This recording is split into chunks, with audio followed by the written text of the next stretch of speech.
Welcome if you're new here. Every time I check, there are new subscribers, and for that I'd like to thank you and welcome to everyone who's new. But welcome back if you've been with me before. I have some subscribers who've been with me for a long time, so I'm very happy to see you too. This is the 8th concession, our property here in rural Southern Ontario, Zone 6A. I still have to remind myself to say 6A and not 5B. Officially, our zone has changed, but to be honest, my gardening practices won't change, but officially we're 6A.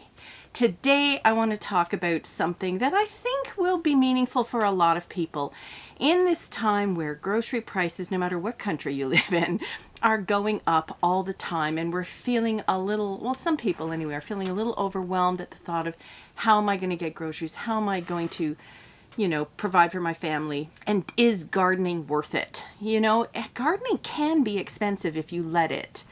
You can get run away with expensive tools and expensive soils and expensive fertilizers. But if you think back to the time when ancestors used to plant vegetables, didn't have all that fancy stuff, food still grew. But today I want to talk to you about a food that I grow that I simply do not pay for anymore. It's very reassuring to me to have this crop in my house and to know that for me it is completely and totally free. And that's amazing. And what I'm talking about are onions. Now, there's almost no cuisine in the world that doesn't use onions in some form or another. So they're very versatile and they're very, necessary to the flavor of a lot of food. I use a lot of onions. And so growing and providing the onions is just one part of my grocery bill that I can control and that does not cost us any money. How do you do that, Natalie? How do you have onions for free? Well, let me tell you my system, and you'll see that it's really not that difficult and anyone can do it. So here we go. How do you start growing onions for free? Well, to begin with, you are going to have to spend a little bit of money, and by a little bit, I mean just a couple of dollars. So what you're going to need to do to start your free onion production is to buy either onion seeds in a packet or onion sets, and those are the little bags of tiny onions that you can plant. It doesn't matter which way you start. If you're more comfortable starting with the sets, because they're certainly easier to grow, start with the sets. They're a little more expensive for the number of plants you'll get, but whatever. So your first year, you're going to buy either seeds or sets, and you are going to grow your first crop of onions. Now, if you start from seed, you will have to start them indoors typically, unless you live in a very warm growing zone. Here in 6A, we do have to start them indoors, but truly starting them from seed isn't that difficult. You need some soil and some water, maybe a bit of heat, some light once they start growing. It's pretty straightforward. So you're going to start your onions. And then when spring comes, and with onions, you can actually plant them before your last frost date, as long as the ground is thawed and a little bit warm. There have been some sunny days. It's not still, clumpy and full of frost. You can plant your sets or your starts, because at this point with your seed, you've turned it into just a little start. You're going to put it in your garden and you're going to let your first crop of onions grow. Easy. Growing onions isn't difficult. What they need mainly is, and the rule is, when they start growing, keep them growing. And to do that, they need lots of water. If you chop onions, you know how much water content is in them. So when they start growing, depending on what your weather is like, keep them well watered. You're going to let them grow. I think I harvest them in the middle of the summer. It's certainly not usually in the fall. Onions will tell you when they're ready to be harvested, which is also very kind of them. Their green stalks that grow above the ground are going to flop over and then they're going to turn brown. Once that happens, if for some reason you've been away and there was no water and your onions think this is the end of my life and they flop over, just know that once those stalks bend over, you're not going to get them to go back up. Your onions are done, whatever size they are. So the trick is to keep them up and growing as long as possible. So the stalks will fall over, then they will turn brown, and that's when you want to pull them. So your onions are fully mature, whatever size. And the nice thing about onions is, say you have a terrible year and your onions only get this big, they're still perfectly edible and usable. You're not going to waste any time with them like certain crops that have to ripen. Onions are onions no matter what size they are. So you're going to pull them, you're going to dry them for storage, and that's what I do, and I have videos about how I do that. It's not very difficult either.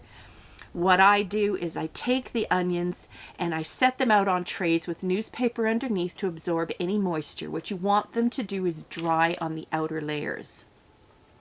Set them in the sun for a week or even 2. It's not that important. Just make sure they don't get wet. If it's going to rain, I put them inside. Turn them over partway through so they get dried on all sides.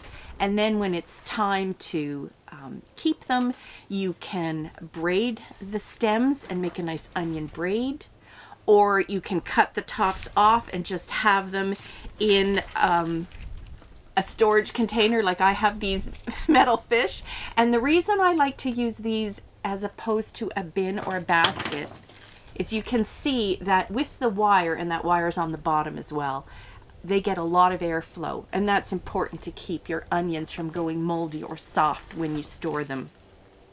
Store them in a cool, dry place. And the particular type of onion that I like to grow, which are usually called Dutch onions, if you buy the onion sets, you can see they're a little flatter than some onions, but they're amazing storage onions. These onions here will keep all the way till next summer when I have my new crop coming in. Now, if you have a bad onion year, a couple of years ago we had a very wet year and the onions didn't do very well. Even when they finished growing, they were starting to get a little bit soft and mushy just from the weather. You can also just chop and freeze them. There is nothing to it, no blanching, no special preparation. Chop them.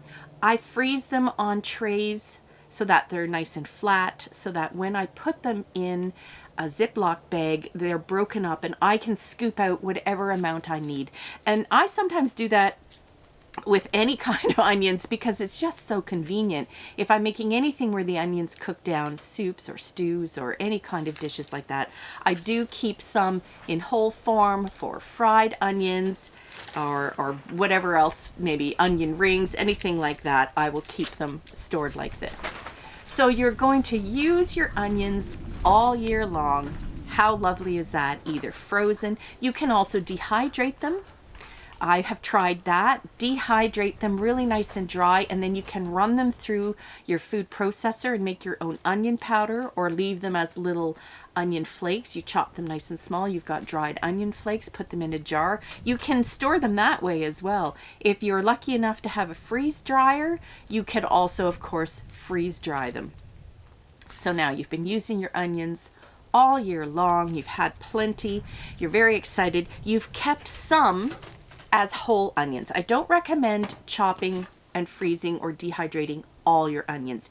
You want a few left, and that's for a very specific reason, and this is part of the Free Onions for Life production line.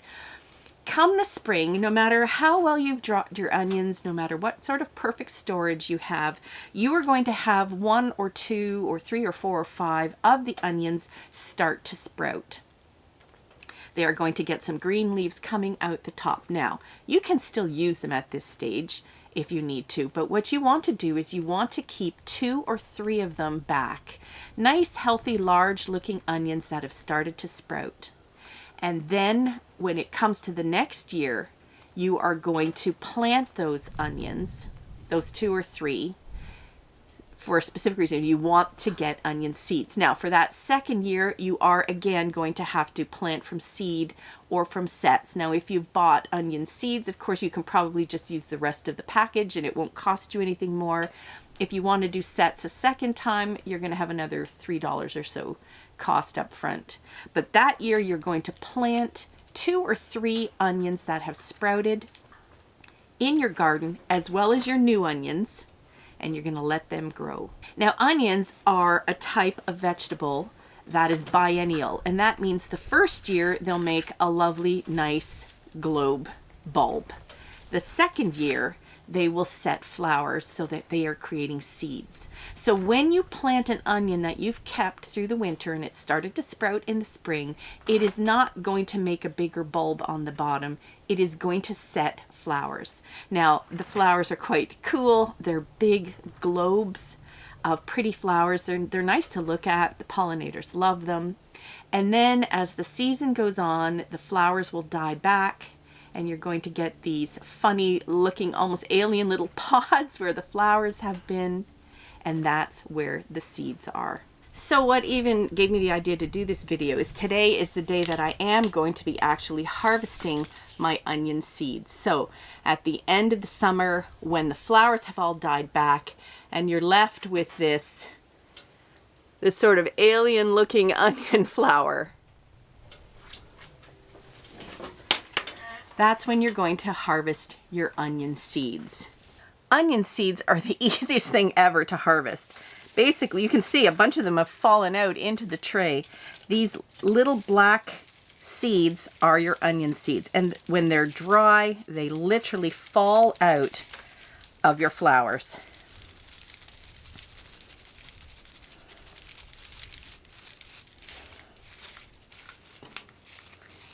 Now I find that I get 2 or 3 flowers per onion that I've put in the ground. So 2, 4, yeah, there's 7 here. I had 3 plants. I think there was another flower that I didn't get to in time. And you can see the number of black seeds that you're getting. There, now I'll continue to clean that up a little bit more so that the seed pods come out, but look at how many onion seeds there are. That's thousands of onions. And so now you have all the onion seeds you could ever want. And going forward, this is the system you use. You will be growing onions from seeds and not sets anymore, but truly it's not that hard.